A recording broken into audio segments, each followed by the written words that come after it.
The North Atlantic, November 1st, 1943.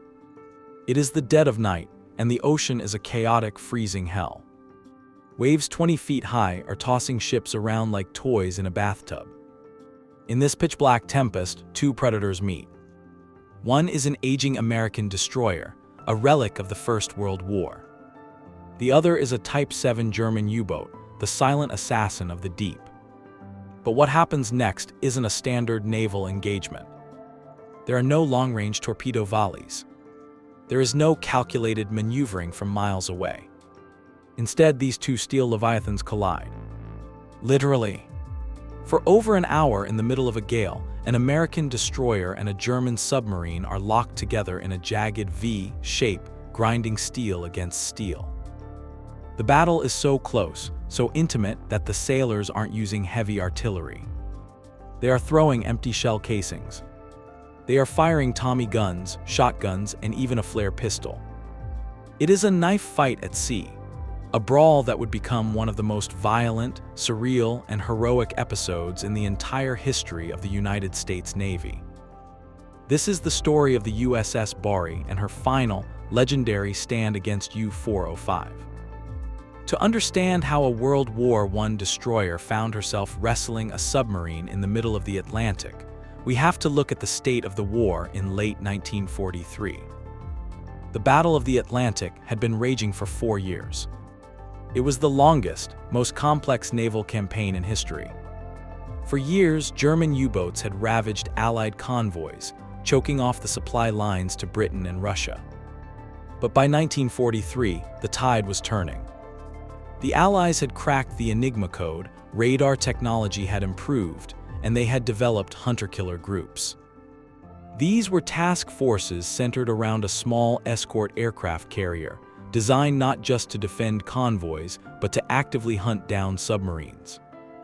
Enter the USS Borie. She was a four-piper destroyer, hull number 215, commissioned back in 1920. She was old, she was tired, and she was small compared to the modern destroyers of the fleet. But she had a crew that was eager for a fight. Her commanding officer was Lieutenant Charles H. Hutchins. At just 30 years old, Hutchins was one of the youngest destroyer commanders in the Navy.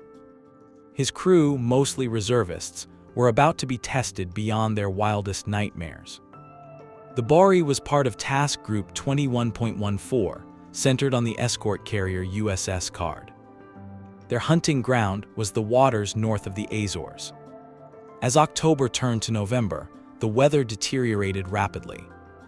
The sea became a rolling cauldron of high swells and freezing winds. On the night of Halloween, the task force radar picked up a contact. It was U-256. The Borie chased it, dropping depth charges, but the U-boat managed to slip away. Frustrated but alert, the Borie continued her patrol. The next morning, November 1st, just after midnight, the radar pinged again. Another target. Range, 8,000 yards. This was U-405, commanded by Corvette Captain Rolf Heinrich Hauptmann, a seasoned veteran. The Borie surged forward, cutting through the heavy seas. The waves were so high that the destroyer was burying her nose in the water, spraying freezing foam over the bridge. At 1,700 yards, the Borie lost radar contact. The submarine had submerged. Hutchins slowed his ship. The sonar operators strained to hear the telltale echo of the metal hull beneath the waves. They found it. The Borie moved in for a depth charge run. The first attack was brutal. The Borie dropped her charges, but the guidance system failed. The pattern was erratic. However, shortly after the explosions, the sonar operator shouted that the sub had stopped moving. It seemed the U-boat was either destroyed or playing dead. Hutchins wasn't taking chances. He brought the Borie around for a second run.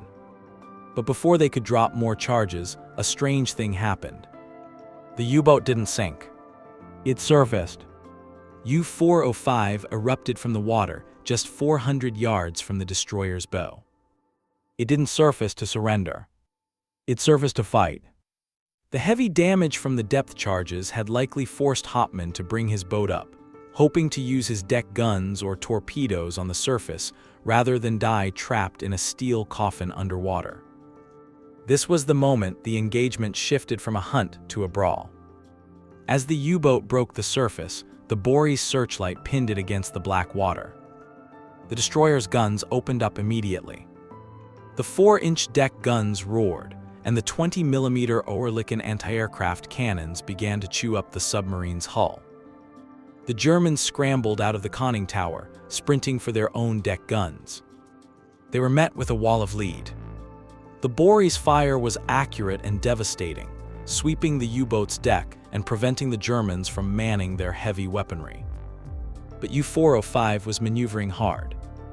Captain Hopman was trying to bring his stern tubes to bear, lining up a torpedo shot that would blow the old destroyer out of the water. On the bridge of the Borie, Lieutenant Hutchins saw the maneuver. He knew that at this close range, a torpedo hit would be fatal. He had seconds to react. He looked at the submarine, then he looked at his helmsman. "Hard left," Hutchins ordered. "Stand by for a ram." Hutchins decided to turn his ship into a missile. He was going to run the U-boat down. The Borie swung around, her engine screaming. The distance closed rapidly. The Germans on the sub saw the towering bow of the destroyer rushing toward them and realized what was coming. The Borie rode up the crest of a massive wave. As the wave passed, the destroyer crashed down. The impact was earth-shattering. The Borie's bow slammed onto the foredeck of the U-boat, just forward of the conning tower. The force of the collision drove the submarine underwater, but she popped back up. And then something unbelievable happened. The two vessels didn't bounce off each other. They locked. The Borie's bow was pinned over the U-boat's deck. The submarine's hull acted like a wedge, and the high waves kept them grinding together. They were stuck in a V formation, drifting together through the Atlantic storm. This is where the battle entered the realm of legend. The ships were so close that the Borie's main 4-inch guns couldn't depress low enough to hit the submarine. The shells were flying harmlessly over the U-boat, but the crews were only tens of feet apart. Lieutenant Hutchins ordered his men to open fire with small arms. This was a naval battle in 1943, fought with weapons that belonged in a gangster movie or a trench raid. The Borie's crew rushed to the rail. They had Thompson submachine guns. They had rifles. They had shotguns. Officers and enlisted men alike began firing down onto the exposed conning tower of the U-405. The Germans were desperate. They kept trying to run to their 88mm deck gun. Every time a German sailor appeared, he was cut down by the hail of bullets from the destroyer towering above him. The scene was chaotic. The seas were lifting the locked ships up and down, smashing them together with a deafening screech of tearing metal.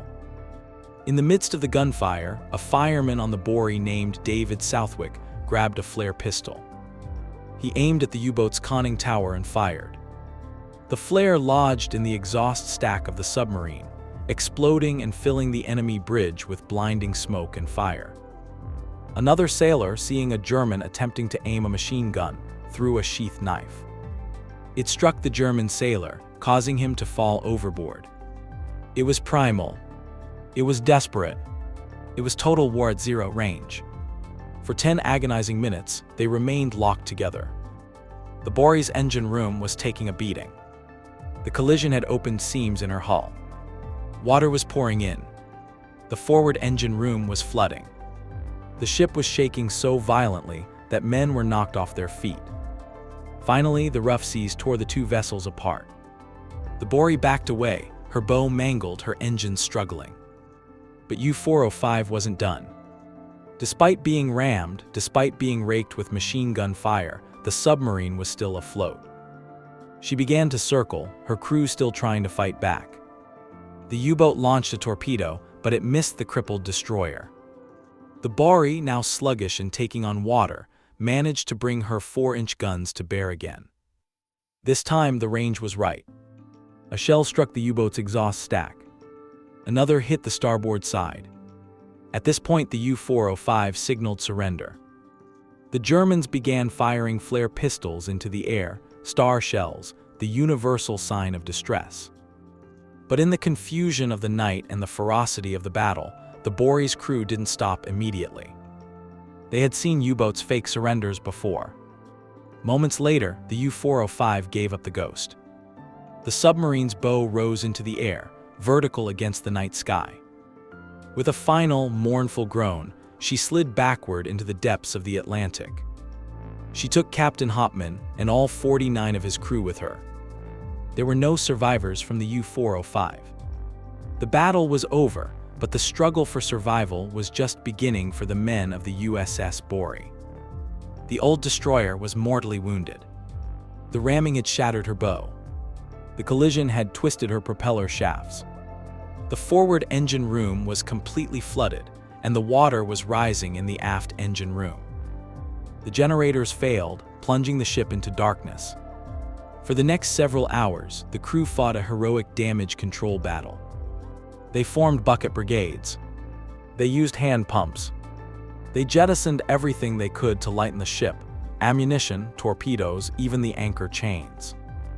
They poured kerosene into the ocean to calm the waves around the hull. But the Atlantic was unforgiving. The storm intensified, battering the broken ship. By the morning of November 2nd, the waves were 20 feet high. The Borie was dead in the water, listing heavily. Lieutenant Hutchins realized the ship could not be saved. He had to make the hardest decision a captain can make. He ordered abandoned ship. 2 other destroyers from the task group, the USS Goff and the USS Borie, had arrived on the scene. But the sea was too rough for them to come alongside. The crew of the Borie had to jump into the freezing, oil-slicked water and swim for the rafts or the rescue nets of the other ships. The water was 44 degrees Fahrenheit. Hypothermia set in within minutes. It was a chaotic, terrifying rescue operation.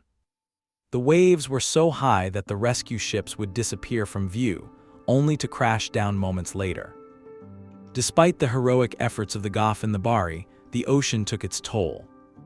27 men from the USS Borie were lost in the freezing waters that morning. But 126 were saved. As the survivors huddled on the decks of the rescue ships, they looked back at the Borie. She was still afloat, refusing to sink, a stubborn testament to her builders. But she was a hazard to navigation and could not be towed. The order was given to scuttle her. A staggeringly defiant end for a warrior, the USS Borie fired a torpedo at her crippled sister ship. But even then, the Borie didn't want to go. The first torpedo missed. It took a bomb from an Avenger aircraft from the USS Card to finally send her down. On November 2, 1943, the USS Borie sank beneath the waves, finding her resting place not far from the enemy she had destroyed. The story of the USS Borie stunned the Navy and the American public. It was a story that seemed to belong to the age of sail, of boarding parties and rams, transported into the mechanized slaughter of World War II. For their extraordinary heroism, the USS Borie was awarded the Presidential Unit Citation. Lieutenant Hutchins was awarded the Navy Cross, and the Congressional Medal of Honor was awarded posthumously to Lieutenant Junior Grade Robert R. Peterson, who had stayed in the flooding engine room to secure the boilers, saving the ship from exploding and allowing his shipmates time to escape. The battle between the Borie and U-405 serves as a brutal reminder of the nature of the Battle of the Atlantic. It wasn't just a game of coordinates and torpedo tracks. It was a war fought by terrified, exhausted men in freezing metal boxes, struggling against the ocean as much as against the enemy. In the vast, impersonal scale of the Second World War, the night the Borie rammed the U-boat stands out. It was a moment where technology failed, and victory relied on the sheer, raw courage of a crew who refused to yield.